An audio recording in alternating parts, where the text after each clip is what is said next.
دم باش تماشاوان هيجا بخلك كيرد بنا بنشانة نضال المرأة الكردية من أجل التطور. منظمة كزي مثالا يان تيكوشينا جنا كرد بو بيشكتني ريخستنا كزي نمونة ميفاني من هردو بخوا جنن ريخستن بخوا أود ريخستني دنه دياشيار وخنسا خليل. دياشيار تبخيري هاتي خيرا خديل تبه سباسياتت كن وخيراتنا تماشوانا دكن وسباسياتت كن سربي روناهياغو تداية منظمة مني كزي ريخستنا كزي سباسياتت كن هيفينه هون دمك خوش ببورين بمر سباس شطر. خنسا تبخيري هاتي خيرا خديل تبت صاغ ربي باش امي دجيده امي دز برسي خوب كم خنسا دنگي خوب دنگ جو دياشيار كنگي رخستنا كزي هاد دامزراندن چيبو لكوي وقالوا ريداناوي رخصتاوي هي يانا ريخستنا كزي ريداناوي هبو ما ريداناوي استنديه ده حزار وحفداده بس كاري ما بري ويبو كاري ما وكاري جني بيشكتنا جني وامچلو جنا خوا جنا كردي بيشخن ومجواكا خوا روناهية بدن جواكا خوا جزوفة ام في كاري بكن كاري ما جد حزار وددو تقريبا بردوامه بچالاكيه ما بجواتي ما بهوالي ما الهندر لقام شلو ما قالك كار وجوات وچالاكي دكرن ما كسن بسبورت عنين اف كسي جبو دعم نفسي وك ما بستيم دعم نفسي بون متانين او كچو خورتي مني نوهاتي مراهق وقود بيجن مجفات جوار تشيتكر جبو مثلا بيشاروجي نكفن شاشبونا دي جبو خوندنا خو جبو بيشاروجا خو جبو جباتك ما خوش درباس بجيلك نو لنام ملتي ما لكردستان ما وك ملتي الفي دنياي انه ام دخازن نافو دنجي مش بلا ببه كاتشو خورتي ما بسربلندي ببيشكتي بخل بحساوان بكن للدنيا تهبي يعني كاريما وهنرا ما جكبن دي يعني وقت بيجي ما جني كرد لويدك تشتي دستاتشي كرين معرض ما تشيدكر ما لكو دياشيار لكوش خواست خوازم موفك جمر بيجه امي بيجم دسبيكي كنجي افري خستنا كزي هاد دامزر عند دنياهات اعلان كرن يعني اف كاري ماني جو مشترقو حمهبو دحزار وحفداده ما اف دامزران كزي افري خستنا كزي ما دحزار وحفداده ما اعلان كر يعني وقت بما راقهان وما رخصتها خوشيستان يعني بدي سجبيرا كر ما استنديه يعني مجالي مهيج ام اوفيسا كيفكن مجالي مهيج ام مثلا جباتي خوتشيكن ام تشكاري هي بكن تشالاكي خو مكتبه مهبه ام كاري سربستي ام كاري خو بردوام بكن يعني ما رخصت بكردي مجوزي بيج مناي بيرام مستندي دحزار وحفداده وام سربستن بكاري خو مشبكن تشالاكي خو كاري خو ورخصت شكو استنديه جكيجان يعني وون لقام شلوبون وذيا افاكر يانا لهوليري نانا لهوليري او ريخراواك هي جرد بي ريخراوا غير حكومي او انا مدنيه رخصتها ضد منظمات مدني وكسي جو تشالاكيا دكن كسي سربخوا كاري جواكي دكن كاري هنري به أو وان رخصت عددن جبو كاري خب سربستي بكن جبو كسوان نسكني بله ديمك اف اسكارم بيجم وقت بيت شالاكي وان بري هبون لي هون 2017 وريدان يعني اذن وجي كردستاني استند رخصت جي كردستاني واستند جبو في ريخستنا كزي ما ريدان استند 2017 جبو ام كاري خبر دوام بكن كسمه نسكنينه وكسك نبي اف هونكين يعني ام الحردري مقارن يعني خروب بدن وكسك مناسك جالاكيب جبات بن شبي يعني بلي ازهرم جم خنسا قالوا دنق فكت كار فك انا خنسا قالوا اب كزي حمو جنن وهجمار يعني عدد و شقاسه حمو جنن بريكشي ري والله قش جنبون يعني و عددي وا عولي دورا بينجي حبي هبون عولي دورا بينجي حبي هبون بس انا قال لك جين دركتن اوروبا قال لك جي بقريان ولاتي خو نها هندك مان براستي يانا دسبيكا جو اولا قوم بلشين فرمون دور بينجي حبي هبون بيركبون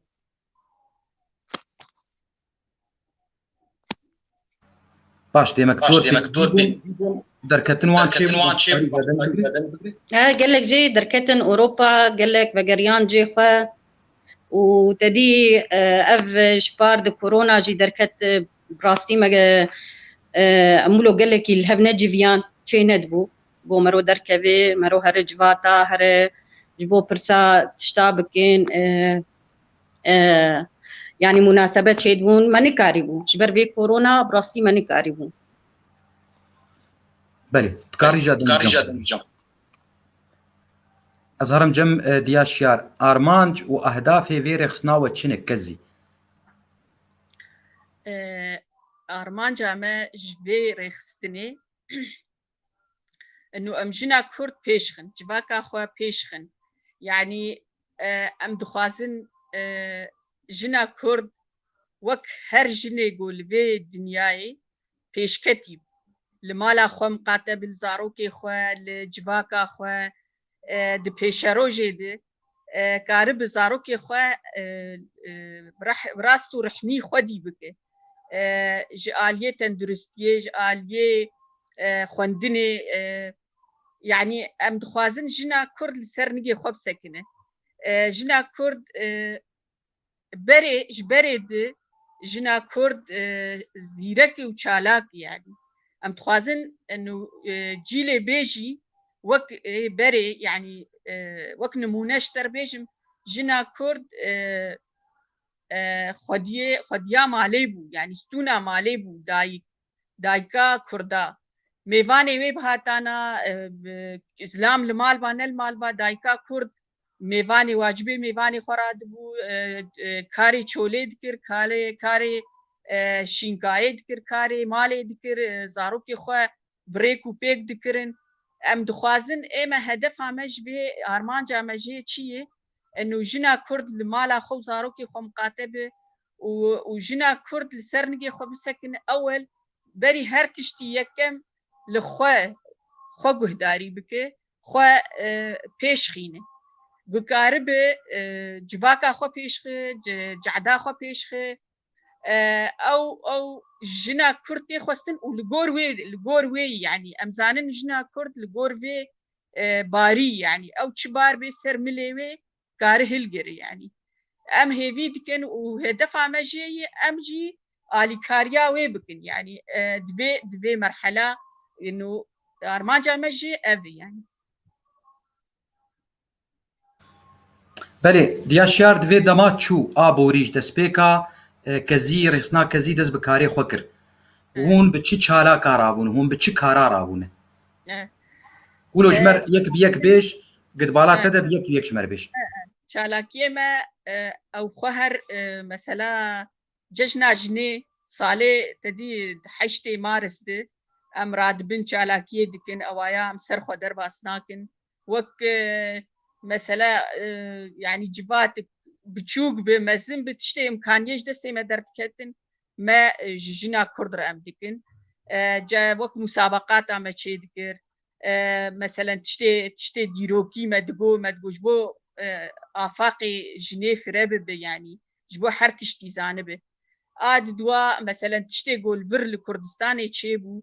وك نمونة روجا ريفراندومي تشيبو أمبيرا بون ما حفلق قدمان يقدي مثلا وك أو شر داعش أم شغلي شار بين جاري ما خوارن تشيدكر جكيسي خوام دچون با پیشمرگا وك آلي كاري شر كركوكي وقت الكركوكي خستن ديس ما 15 جنا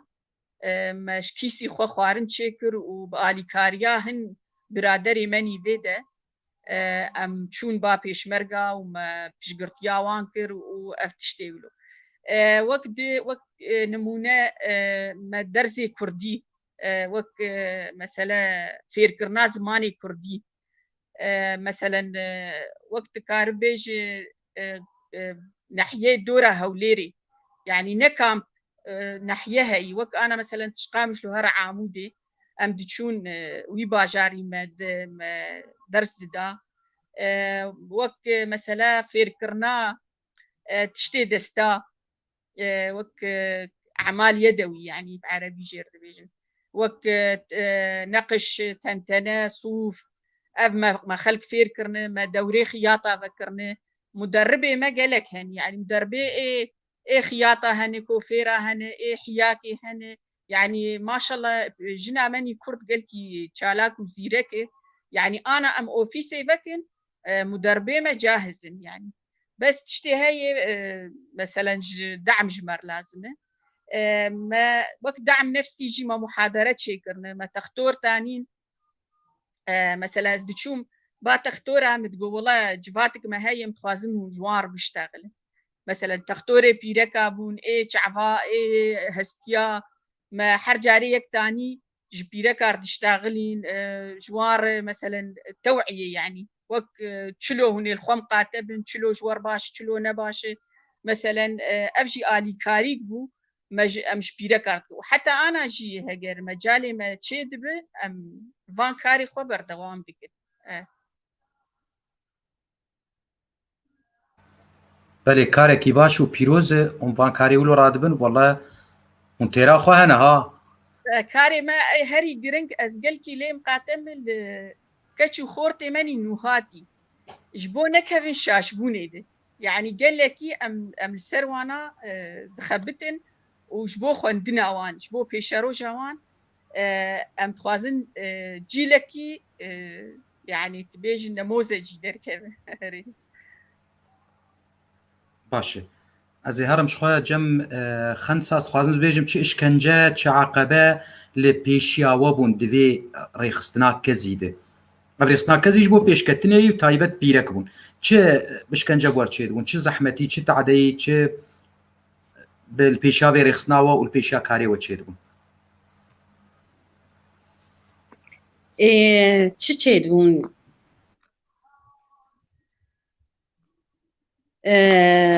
شتا يعني زحمتبونا ما جو ما تخصت جو بقلك تشترابن قوم آليه بيركي بكن يعني قوم يبعلمين الحر تشتي يعني آليه صحتي ديج آليه تربية زاروكا ديج آليه قلك تشتا بس يعني أو تشكاما ولو تنقو أمبيرابن دعم مادي ولو تنقو أمبيرابن براستي أذى يعني نها ما جو بشتي فيتشكي الزوجاش يار دي سامي الهف بجفن مي بيركنا تشيبكن مي سر وك افتشتي الصحي وك بدي ايه بديلي درمانا يعني قال لك جيك ونها بيرك جه بدن خوارنا زاروكي خو تشتي بديل قلكي باشا يعني ولو حفاظي سر صحة طواتكن دكه ناهله قلكي قونا خوش بكذن وقتي تقول بدو خوارنا زاروكا خو جبتوكاني دو حطا مزن ببس حطاوا يعني منعتوا قلكي باش دبه يعني ما قوميروكي امي في بيلي أميروني جبو مقالة في تشتي بكن ج بيرك خرج بو توعية الجموات شباب جبديلا جو خوارنا نقنج بخون أمي بهلن جو بدن قنج وجبونا خوش نكفن ومنعتها قويم ببا بلش خو برسام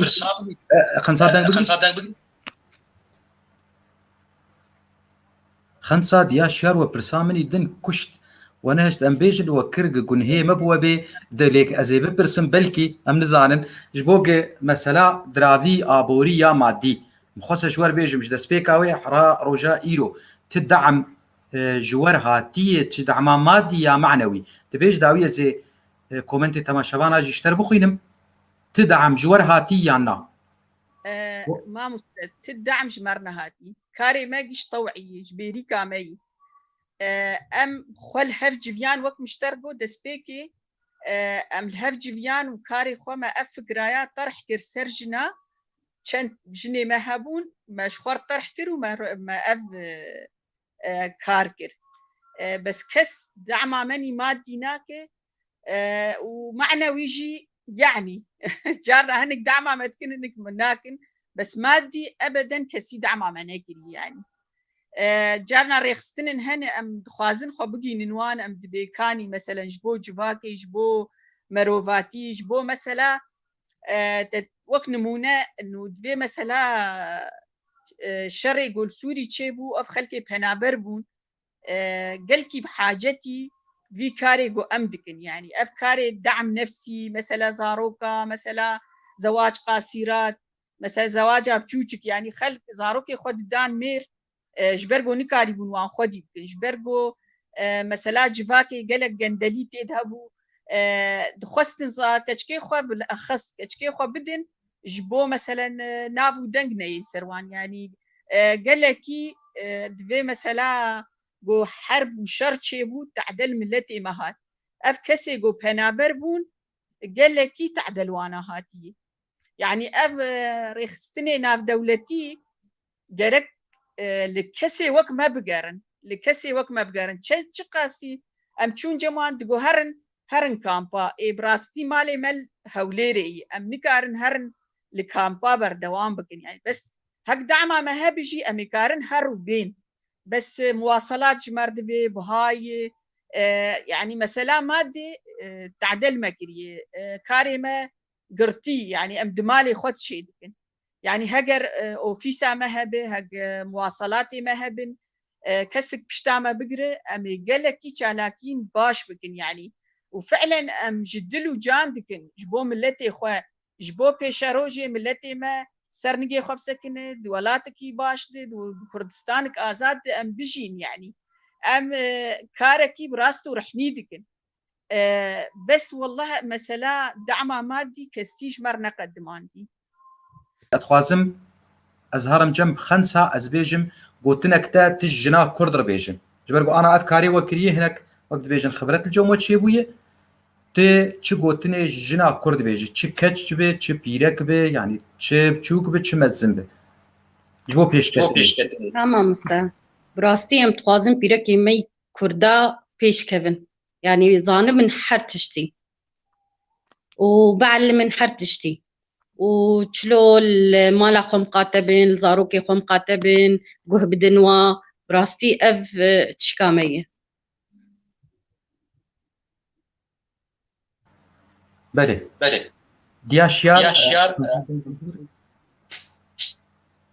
دياشيار قوتنك تجنا كرد بيجي نقوتنك تاني تشوف خاص تبيش جنا كرد از دبينم از وك نمونه از جنك كردم اتشلوش خورد خوازم از جنك كرد الدنيا قشير دخوازم وتايبت جنا كرد از خوازم اتم جنا كرد سربلند به بحم كاري خو بحم شيوي بآليه مالا خود بآليه زاروكي خود بآليه خوندنا خو بآليه جواكا خو بآليه ديروكا خو از خوازم جنا مني كرد لخوم قاتب اولا بري هرتشتي لخوا ريز واحترام خوا ذاتي خو بقري وقتي جو مرو احترام خو بقري وجواكش برخوا باحترام مرو بقره دوی مرو براستو رحنی بمالا خورا بزلامي خورا بجواك خورا بزاروكي خورا دنيا او ساعتا مرو تيدي مرو ميوانه برا تمو دايم بقنجي لبرتا قالات بكون لبشتا قالات بكون يعني حتى تجفي دنياي بارك جي كوشا داوي جي بكي برا بصماك تهبي بصماك قنج بسربلندي وبقنجي بحسا جنا كرد بكي وقو انا ام بحسا دايكي خو بيركي خدكن بسربلندي